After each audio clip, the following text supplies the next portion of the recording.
Olá, seja muito bem-vindo ao meu canal. Esse é o primeiro vídeo de uma série de vídeos que nós vamos ter falando sobre a CTFL, que é uma certificação na área de qualidade de software. E nesse vídeo a gente vai falar sobre os fundamentos de teste. Então a gente vai começar lá do começo, lá do básico. Esse vídeo é para você que está estudando para essa certificação e também para você que está buscando conseguir a sua primeira oportunidade na área de teste e qualidade de software. Você vai aprender tudo que seria necessário para você conseguir a sua primeira oportunidade na área.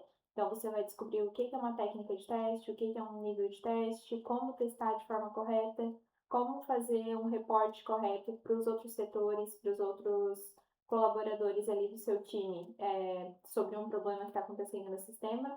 Tudo que você precisa saber realmente para trabalhar com teste de software. Então, vamos ao princípio, fundamentos de teste. Bom, então vamos lá. Fundamentos de teste. Só para lembrar, tudo que a gente vai falar aqui é com base em que está escrito no Syllabus, que é o material oficial de estudo da CTFL, que é uma certificação a nível internacional na área de qualidade de software. Então, nada disso que eu vou falar é fonte e vozes da minha cabeça, tudo isso é embasado no material oficial. Então, vamos lá. O que é teste? Quando a gente fala assim, alguém precisa testar o software, o que é teste? Software faz parte do nosso cotidiano. Quando a gente para pensar, quando a gente quer mandar uma mensagem para alguém, antigamente isso tudo era feito por cartas. Hoje todo mundo praticamente tem o WhatsApp instalado no seu celular. Isso é um software. Quando a gente mexe no aplicativo da Uber, do iFood, no aplicativo do plano de saúde, qualquer aplicativo é um software. E muitas vezes esses softwares dão problema. E esses problemas, né, essas falhas podem causar perda de dinheiro, tempo, reputação, lesão ou até a morte.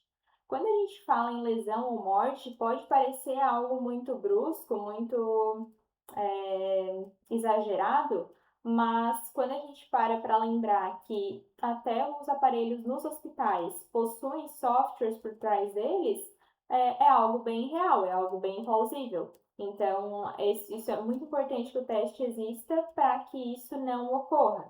Quando a gente fala em perda de dinheiro, é a perda muitas vezes do dinheiro do cliente, do consumidor que está comprando algo que vai dar um problema e às vezes vai gerar uma multa para aquele cliente, por exemplo, uma guia de pagamento de imposto que é gerada de forma incorreta, gera uma multa para o contador e para a empresa depois.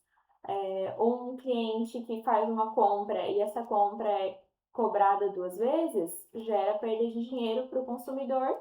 O consumidor depois vai fazer uma reclamação e vai gerar uma perda de ganho para a empresa também. Gera perda de reputação, porque o cliente que comprou e foi cobrado duas vezes não vai ficar contente. Então, a chance de ele não voltar a comprar com essa empresa é muito grande. Então, falhas em softwares geram grandes problemas tanto para os clientes, consumidores, quanto para as empresas.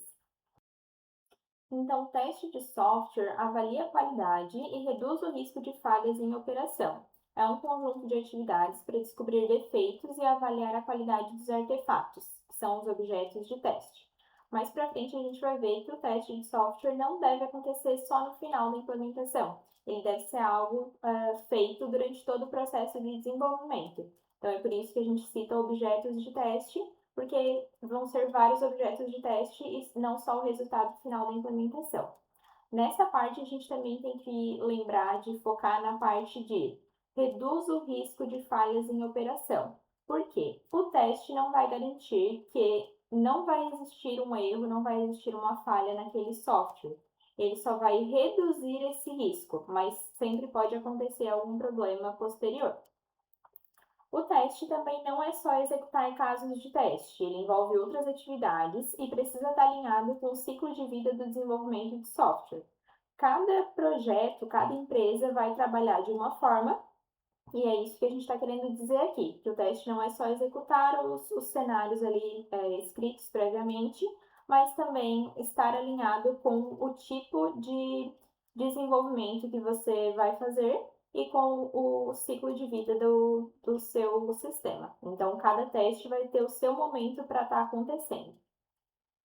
O teste envolve verificação e validação. ou seja, verificar se ele atende aos requisitos que o produto definiu, e validação, verificar se ele atende às necessidades do usuário. E aí, o que a gente pode entender disso aqui? O que seria a validação? Atende às necessidades dos usuários. Por exemplo, se o produto desenhou que a gente vai ter um formulário que pede o nome, o endereço, o e-mail e o nome da mãe de um cliente para fazer uma compra. Faz parte também do trabalho do teste e do desenvolvimento analisar se aquilo ali faz sentido. Porque por que eu estou pedindo o nome da mãe da pessoa só para fazer um cadastro simples ao fazer uma compra, por exemplo? Faz sentido eu pedir essa informação? Ou eu estou pedindo uma informação desnecessária? Isso seria uma forma de validação. E a verificação, verificar se atende aos requisitos. Verificar se tudo que o produto definiu está sendo cumprido pelo desenvolvimento. Então, é meio que jogar em todos os lados, tanto do desenvolvimento quanto do produto, para que o resultado final, para que o cliente fique satisfeito com a implementação como um todo. Existem testes dinâmicos, onde se executa o software, e estáticos, que seriam as revisões e análise estática, que é o que eu comentei de analisar se os requisitos que o produto definiu fazem sentido para aquela implementação. O teste deve ser planejado, gerenciado, estimado, monitorado e controlado. O que isso quer dizer? Quer dizer que se o produto definiu que vai existir esse formulário, eu não vou esperar o desenvolvimento terminar de fazer a parte do back-end, do front-end e me entregar como pronto para eu testar. A partir do momento que o produto definiu o que vai ser feito, eu preciso pegar esse material de trabalho e avaliar quanto tempo eu vou gastar para testar isso aqui. Quantos testes serão necessários para eu cobrir para eu poder dizer de forma segura que isso está funcionando como deveria? Estimado, o que seria isso? Seria eu conseguir dizer com uma certa segurança quanto tempo eu vou levar para testar aquilo ali. Então, eu preciso saber dizer se eu vou levar meia hora, se eu vou levar uma hora, se eu vou levar um dia, se eu vou levar uma semana para testar uma nova funcionalidade. Então, isso é muito importante para a gente conseguir dizer para o produto, dizer para o gerente da empresa, por exemplo, quando a gente vai conseguir liberar aquilo ali para o cliente. Então, é muito importante que o teste também faça essa estimativa e não só o desenvolvimento. Porque a gente não pode dizer que um produto está pronto se ele ainda não foi testado. Monitorado e controlado. Por quê? Porque quando a gente encontra um problema no sistema, a gente precisa saber dizer por que esse problema ocorre. Então, eu preciso dizer, por exemplo, que eu cliquei no item criar novo cadastro, eu preenchi um espaço em branco e botei 2 letras e dei mais um espaço, e aí a minha tela ficou preta, por exemplo. Eu não posso simplesmente dizer a minha tela ficou preta. Eu preciso dizer o passo a passo que eu segui para que esse problema tenha ocorrido. Então, é importante que a gente não saia testando de qualquer jeito. A gente precisa ter um planejamento para fazer esse teste. Os testadores usam ferramentas, mas o teste é principalmente uma atividade intelectual baseada em conhecimento, análise, pensamento crítico e sistêmico. Então, muito se vê sobre vagas de teste, de automação e tudo mais, mas o mais importante realmente é o pensamento crítico e entender um pouquinho da regra de negócio daquela empresa. Dessa forma, você vai se tornar um testador muito mais valioso do que simplesmente sair testando as coisas só pelos requisitos que o produto entregou na sua mão. Você precisa ter um pouquinho de conhecimento sobre a regra de negócio daquela empresa. Isso vai facilitar muito a sua vida. E quais são os objetivos de teste? Os objetivos do teste são avaliar os produtos de trabalho, então os requisitos, as histórias de usuário, os projetos, o código, detectar falhas e defeitos, garantir a cobertura necessária do objeto de teste, reduzindo o risco de qualidade inadequada do software, verificar se os requisitos especificados foram atendidos, verificar a conformidade com os requisitos contratuais, legais e normativos, fornecer informações aos stakeholders para decisões informadas, criar confiança na qualidade do objeto de teste e validar se o objeto de teste está completo e funciona conforme o esperado. Então, o teste não trabalha no final da implementação, ele trabalha durante todo o processo. Os objetivos de teste vão variar conforme o contexto. Então, dependendo do tipo de produto de trabalho, então, se eu estou testando os requisitos que o produto me deu, eu vou fazer isso de uma forma. Se eu estou testando o software já pronto, eu vou fazer isso de outra forma. Então, é isso que está dizendo aqui, que o objetivo de teste vai variar da etapa do desenvolvimento daquela aplicação. Vai depender também do nível de teste, dos riscos, do ciclo de vida adotado pelo negócio, então a estrutura corporativa, a competitividade e o tempo que a gente tem para entregar aquela funcionalidade. Então, muitas vezes uma empresa vai ter que entregar uma nova funcionalidade ou um pacote de funcionalidades todo mês, a cada 30 dias, e vai ter empresas que vai ter que entregar uma nova funcionalidade a cada 7 dias. Então, tudo isso vai mudar também a forma como o teste vai se comportar e como o desenvolvimento vai se comportar também, vai mudar basicamente todo o ciclo de desenvolvimento. Agora a gente vai falar um pouquinho sobre as diferenças de erro, defeito, falha e causa raiz, que são alguns termos citados na CTFE. As pessoas cometem erros. Esses erros criam defeitos, que seriam os bugs, que podem causar falhas. Os erros acontecem por vários motivos, como a falta de tempo, a complexidade do trabalho, problemas nos processos ou na infraestrutura, dificuldade nas interações, cansaço ou falta de treinamento. Ou seja, pessoas estressadas normalmente não trabalham tão bem quanto pessoas que estão trabalhando sem pressão, sem problemas externos ou enfim. Os defeitos podem aparecer nos documentos, como uma especificação de requisitos ou um roteiro de teste, no código-fonte ou em arquivos de suporte, como arquivos de compilação.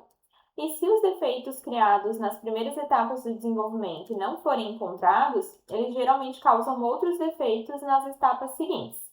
Ou seja, se o produto definiu algo que deixou brecha para que acontecesse alguma dupla interpretação pelo desenvolvimento, por exemplo, quando o cliente abrir uma janela, vai aparecer uma modal. Beleza.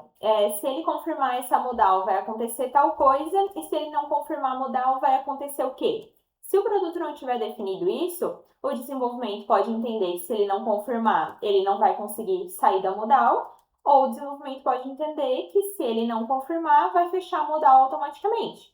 Isso é uma brecha. Então, é preciso que todos esses pontos estejam muito bem amarrados nos requisitos do que vai ser implementado, e caso não esteja, pode causar um problema posterior, que seria um bug, por exemplo, onde o teste entendeu de uma forma, o desenvolvimento entendeu de outra, e a gente precisa voltar a falar com o produto para ver qual é o entendimento correto, por exemplo. E às vezes nenhum nem o outro estão certos. Então é por isso que é importante essa análise desde o início. Se os defeitos criados nas primeiras etapas não forem encontrados, eles geralmente causam outros defeitos nas etapas seguintes, que é esse retrabalho. Quando um defeito no código é executado, o sistema pode deixar de fazer o que deveria ou fazer algo errado, gerando uma falha. Alguns defeitos sempre causam falha quando executados, outros só dão problema em situações específicas, e alguns talvez nunca causem falhas. Esses termos no dia a dia talvez se confundam para a gente, porque são muito similares, erro, defeito, falha, é quase que a mesma coisa, mas se você estiver estudando para fazer a prova da CTFL, é importante que você tenha isso bem claro na sua mente na hora de fazer a prova. Então, as pessoas cometem erros, os erros criam defeitos e os defeitos podem causar falhas no software. Lembre dessa frase que daí você vai se sair bem. Erros e defeitos não são a única causa de falhas. Problemas no ambiente, como a radiação ou interferência eletromagnética, também podem causar falhas, afetando o firmware ou hardware. Por exemplo, se você deixa seu celular no sol forte enquanto usa o aplicativo de mapa, ele pode ficar superaquecido. Com isso, o aparelho vai começar a travar, ficar lento ou até desligar. Nesse caso, não é um problema do aplicativo, mas é um problema causado pelo teu ambiente, que seria o calor. o hardware é afetado e isso provoca falha no funcionamento do aplicativo. Então, é isso aqui que a gente está dizendo, que nem tudo vai ser um erro de código, mas às vezes é o ambiente onde você está. A causa raiz é o motivo principal que leva a um problema. Por exemplo, algo que faz uma pessoa cometer um erro. Ela é identificada por meio de uma análise chamada análise de causa raiz, normalmente feita quando uma falha ou defeito é encontrado. A ideia é que, tratando essa causa principal, falhas ou defeitos parecidos podem ser evitados ou acontecer com menos frequência. Um exemplo disso seria, normalmente, em empresas de software, você não vai testar as novas funcionalidades no ambiente de produção. O que é o ambiente de produção? É o ambiente onde o cliente de fato usa. Então, seria o site do e-commerce, seria o site ali de compra, o aplicativo do banco, enfim. As novas funcionalidades não vão ser testadas diretamente ali. Vai existir um ambiente de teste onde você vai conseguir fazer os seus testes. E normalmente, quando você tem pelo menos dois ambientes de teste, um de demo, onde é o mais baixo possível, a primeira tentativa, e um ambiente intermediário. Normalmente, o ideal é que a gente encontre todos os problemas no software já no primeiro teste, que é no ambiente mais baixo, e depois ele seja promovido para esse ambiente intermediário. Quando a gente encontra problema nesse ambiente intermediário, a gente já perdeu um tempo, porque vai ter que existir retrabalho, vai ter que existir um reteste no ambiente mais baixo e depois no ambiente intermediário de novo, para daí subir para a produção. Então, o ideal é que não exista problema nesse ambiente intermediário. E quando a gente encontra, é preciso que seja analisado por que esse problema não foi encontrado antes. Ele só foi encontrado naquele outro ambiente, porque tudo isso gerou atraso, gerou custo, enfim, todos os problemas ali possíveis. Então, a análise de causa raiz seria a análise que seria feita para avaliar por que esse problema não foi visto antes. E como a gente falou anteriormente, os defeitos são causados ali por erros humanos. Então, se aquele desenvolvedor está com uma alta taxa de erros encontrados nos desenvolvimentos, no desenvolvimento dele, é preciso analisar o que está acontecendo com aquele funcionário, se está tudo bem com ele, se o gestor dele está fazendo o trabalho dele de forma correta, se essa pessoa está com algum problema em casa. Enfim, são vários fatores que podem estar afetando a qualidade desse trabalho. Então, por que os testes são necessários? Os testes, como uma forma de controle de qualidade, ajudam a atingir os objetivos acordados dentro do escopo, do tempo, da qualidade e das restrições orçamentárias estabelecidas. A contribuição dos testes para o sucesso do projeto não deve ficar só com a equipe de testes. Qualquer pessoa envolvida no projeto pode usar habilidades de teste para ajudar a melhorar o resultado. Então, testar componentes, sistemas e a documentação relacionada ajuda a encontrar defeitos no software. Ou seja, se o meu software é um software legado, que já existe há muito tempo e agora só está sendo feita manutenção no sistema, uma funcionalidade ou outra está sendo criada, mas ele não está sendo criado todo do zero, é importante que eu já saiba o que existe no sistema para evitar que seja imputado um erro ali que não precisava, né? É importante a gente ter esse background. E é preciso também analisar os objetivos acordados para entregar dentro do escopo, que seria: os requisitos são esses, eu estou entregando isso? Sim, se sim, eu estou entregando dentro do escopo. Se eu não estou entregando isso aqui, o que ficou faltando? Por que ficou faltando? Análise de causa raiz. Do tempo, é aquela questão do planejamento que a gente conversou anteriormente, da estimativa. Eu preciso dizer se eu vou entregar isso aqui em 30 dias ou em uma semana. E se eu não entreguei em 30 dias, por que não foi entregue em 30 dias? Então, é muito importante o geral, o todo. O teste, ele faz parte do todo. Da qualidade, das restrições orçamentárias. Da qualidade, principalmente para poder dar uma garantia pro dono da empresa, por exemplo, para o teu gerente, do que está sendo feito. Então, se tu está dizendo que tu testou 80% da funcionalidade, ele já consegue ter uma boa segurança de que aquilo ali funciona. E quais são as contribuições para o sucesso dos testes? O teste oferece um meio econômico de detectar defeitos. Esses defeitos podem então ser removidos por depuração, uma atividade que não é de teste, de modo que o teste contribui indiretamente para objetos de teste de maior qualidade. Foi o que eu comentei. Se eu consigo garantir que eu testei 80%, é muito melhor do que algo que não foi testado de forma nenhuma. Muitas vezes a gente não vai conseguir testar 100% das variações, mas quanto mais alto o nível de teste, de quantidade de variações que a gente avaliou, e, claro, fazendo sentido para aquela implementação, melhor. O teste fornece um meio de avaliar diretamente a qualidade de um objeto de teste em vários estágios do ciclo de desenvolvimento de software. Essas medidas são usadas como parte de uma atividade maior de gerenciamento de projetos, contribuindo para as decisões de passar para o próximo estágio do ciclo, como a decisão de liberação. Então, também é feita a análise de quantidade de problemas que a gente encontra em cada etapa do desenvolvimento. Se a gente está vendo que está encontrando muito erro na definição, algum problema tem ali com o produto. Se a gente está encontrando muito erro depois que o software já está desenvolvido, algum problema tem ali com o desenvolvimento. Se a gente está encontrando muito problema nos bugs cadastrados, então, por exemplo, se eu testei alguma coisa, eu estou dizendo que tem erro, mas na verdade não tem erro, tem algum problema na equipe de teste. Ou o tester não está lendo direito os requisitos, ou o tester não tem um conhecimento, não tem um bom conhecimento ainda do negócio para poder dizer que aquilo ali é um erro ou não, mas algum problema tem. Então, existem esses gargalos, é importante a gente saber identificá-los. Os testes funcionam também como uma forma indireta de representar os usuários dentro do projeto. Os testadores ajudam a garantir que as necessidades dos usuários sejam consideradas durante todo o desenvolvimento. A outra opção seria envolver os usuários reais no projeto, mas isso quase nunca é possível por causa do custo e da dificuldade de encontrar pessoas disponíveis.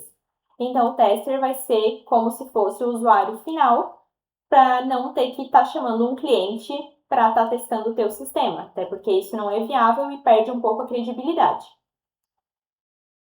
Além disso, os testes podem ser exigidos por contrato, por lei ou normas regulatórias. Aplicativos médicos ou dispositivos como oxímetros e monitores cardíacos precisam seguir normas da Anvisa e realizar testes rigorosos de segurança e funcionamento. Os softwares embarcados em carros devem seguir normas como a ISO 26262, que exige testes específicos para garantir a segurança automotiva. Sistemas usados em aviação devem seguir normas como a DO 178C, que obriga testes extensivos para evitar falhas críticas. Então, muitas empresas têm a opção de ter uma equipe de testes ou não, e tem empresas que vão ser obrigadas por lei a ter essa equipe de teste que sigam as normas específicas para aquela área de atuação. E aí, o que é um teste e o que é a depuração? A depuração e o teste são atividades distintas. O teste pode desencadear falhas causadas por defeitos no software, que seria o teste dinâmico, ou pode encontrar defeitos diretamente no objeto de teste, que seria o teste estático. Quando o teste dinâmico aciona uma falha, a depuração se preocupa em encontrar as causas dessa falha, os defeitos, analisar essas causas e eliminá-las. O processo típico de depuração nesse caso envolve reproduzir a falha, diagnosticar e corrigir a causa. O teste de confirmação viria e depois o teste de regressão. Então, o que está dizendo aqui? Quando a equipe de teste diz que eu cadastrei um nome, como eu dei o exemplo anteriormente, eu cadastrei meu nome no formulário, botei um espaço, botei 2 letras, botei mais um espaço e minha tela ficou preta. Eu preciso descrever para o desenvolvimento exatamente o que eu fiz para chegar naquele erro, para que ele consiga analisar no código o que fez aquilo ali acontecer. E aí a depuração seria reproduzir esse erro que o teste já descreveu como ele acontece, ver por que esse teste acontece e corrigir o problema. Depois que o desenvolvimento faz isso, a mesma pessoa, idealmente, que cadastrou o bug vai testar para avaliar se aquele problema não acontece mais, e depois ele vai fazer um teste de regressão, que é avaliar se todo o resto do sistema que funcionava anteriormente continua funcionando também, além daquilo que foi corrigido agora. Quando o teste estático identifica um defeito, a depuração se preocupa em removê-lo. Não há necessidade de reprodução ou diagnóstico, pois o teste estático encontra defeitos diretamente e não pode causar falhas. Que daí o teste estático seria aquele teste nos requisitos que a gente conversou anteriormente. Como esse vídeo já está ficando um pouquinho longo, no próximo a gente vai conversar um pouco mais sobre o papel do analista de qualidade e o que é esperado desse profissional e continuar também com o conteúdo da CTFL. Então, se você gostou desse vídeo, já deixe seu like, deixe aqui no comentário. Se você gostaria de ver mais exemplos, se você gostaria de ver perguntas e respostas da certificação, por exemplo. E é isso, deixe seu comentário, eu vou tentar melhorar. Espero que esse vídeo tenha sido útil para você, que você tenha aprendido alguma coisa, que você tenha gostado e que esse conteúdo te ajude a conseguir a sua primeira oportunidade ou se aprimorar no seu trabalho, caso você já seja um analista de qualidade. Então é isso, nos vemos nos próximos vídeos e acompanhe essa playlist que vai ser bem interessante. Até mais!